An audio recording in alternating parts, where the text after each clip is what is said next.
Okay okay. So ఇక్కడ నేను okay let me open same sir presentation. Excuse me sir చెప్పు సిద్ధార్థన్. Excuse me sir చెప్పు సిద్ధార్థన్. Sir నేను actual గా పీపీటీ చేశాను సార్ వీడియో అంతా. ఓకే. కానీ అది ఏంటంటే ఆ ఆ మ్యూజిక్ ఉంది కదా, ఆ మ్యూజిక్ వచ్చి ఒక్క స్లైడ్ కి మాత్రమే వస్తుంది, అది వచ్చి అన్ని స్లైడ్స్ కి రావడం లేదు. ఓకే, నేను ఒక్కసారి మళ్ళీ చేసి చూపిస్తాను.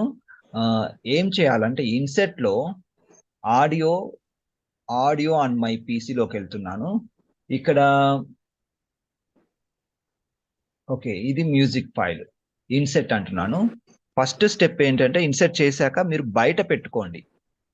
ఈ స్లైడ్ లో పెట్టకూడదు. స్లైడ్ లో పెడితే మీరు ఫైల్లోకి వెళ్ళి ఎక్స్పోర్ట్ వీడియో అన్నప్పుడు ఈ ఆడియో ఐకాన్ కూడా ఈ స్లైడ్ లో వస్తుంది, కాబట్టి అది బాగుండదు. కాబట్టి చూడడానికి బయట పెట్టేసేయండి, అంటే స్లైడ్ కి బయట పెట్టేసేయండి. దీని తర్వాత ప్లే బ్యాక్ ట్యాబ్కి వెళ్ళాలి. ఈ ట్యాబ్ ఎలా వస్తుంది? మీరు ఈ ఆడియో ఐకాన్ని క్లిక్ చేసినప్పుడు ప్లే బ్యాక్ అనేది వస్తుంది. ఇక్కడ ప్లే అక్రాస్ స్లైడ్స్ అని పెట్టుకోవాలి. ఓకే, తర్వాత లూప్ అంటిల్ స్టాప్ అని పెట్టుకోవాలి. ఈ రెండు ఆప్షన్స్ పెట్టుకుంటే సరిపోతుంది, అంతే, ఇంకేం చేయాల్సిన అవసరం లేదు. ఈ రెండు ఆప్షన్స్ మీరు పెట్టుకున్నారా దివ్య అండ్ సిద్ధార్థన్? లేదు సార్.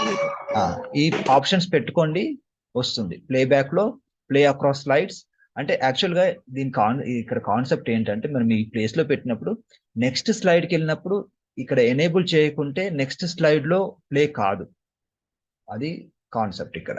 సో ఫస్ట్ స్లైడ్ లో ప్లే ఇన్సర్ట్ చేయాలి, ఈ రెండు ఆప్షన్స్ ఎనేబుల్ ఉండాలి. ఓకే.